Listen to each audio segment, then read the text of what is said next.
যুদ্ধজাহাজ, helicopter, maritime patrol aircraft সহ আধুনিক যুদ্ধ সরঞ্জাম ও প্রযুক্তি সংযোজন করা হয়েছে।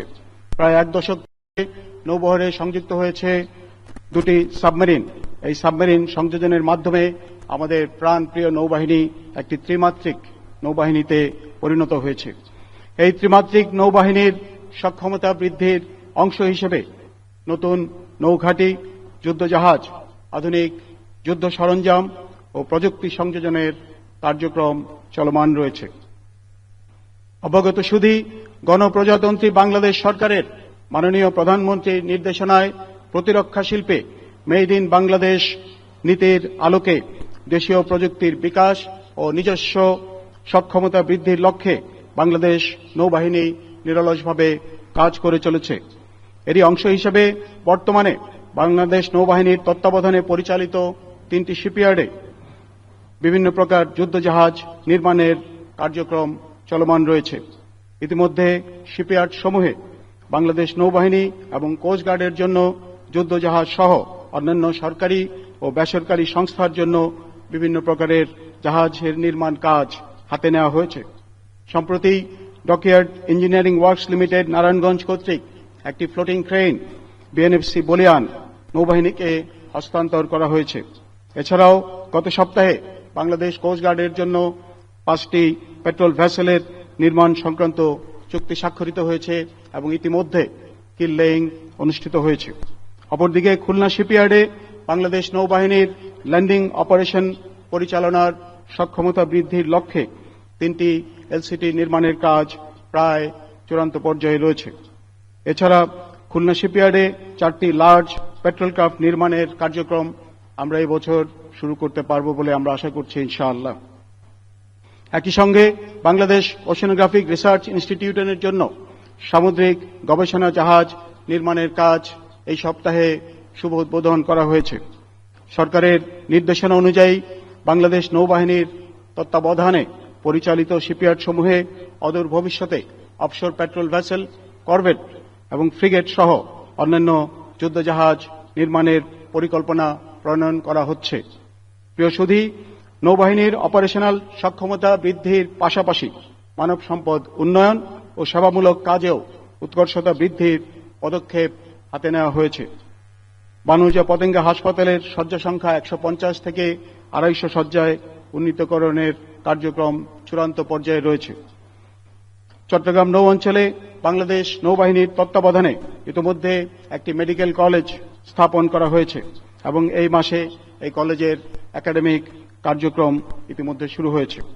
নৌ সদস্য সহ অসামরিক এবং সামরিক ব্যক্তিবর্গ ও জনসাধারণের মধ্যে প্রযুক্তিগত শিক্ষা ও দক্ষতা ছড়িয়ে দেওয়ার উদ্দেশ্য নিয়ে বাংলাদেশ নৌবাহিনীর তত্ত্বাবধানে বরিশালের ঝালকাঠিতে নৌবাহিনী বিজ্ঞান ও প্রযুক্তি বিশ্ববিদ্যালয় স্থাপন এবং ঢাকা নৌ অঞ্চলে বিশেষ চাহিদা সম্পন্ন শিশুদের জন্য আশার আলো স্কুল প্রতিষ্ঠার কার্যক্রম এগিয়ে চলেছে।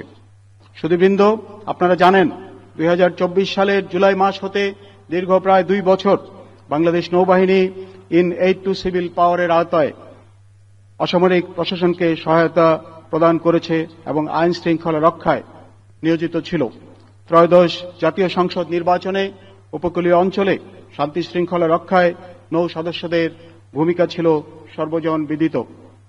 বিশেষ করে দুর্গম চরাঞ্চল ও বিচ্ছিন্ন দ্বীপগুলিতে নির্বাচনী সরঞ্জাম পৌঁছানো থেকে শুরু করে উৎসব মুখর পরিবেশে সাধারণ মানুষের ভোটাধিকার নিশ্চিত করতে নৌবাহিনীর কার্যক্রম দেশ জুড়ে প্রশংসিত হয়েছে।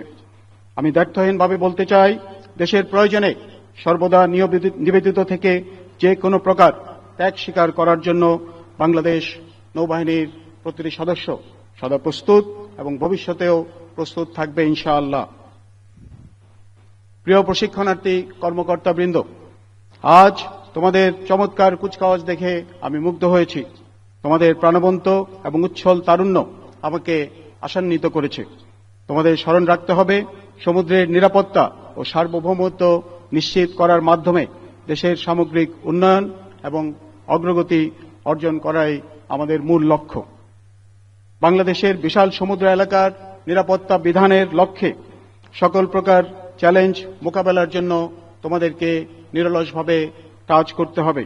দেশের সেবায় ভবিষ্যৎ কাণ্ডারী হিসেবে তোমরা আত্মনিয়োগ করবে, এটাই আমার প্রত্যাশা।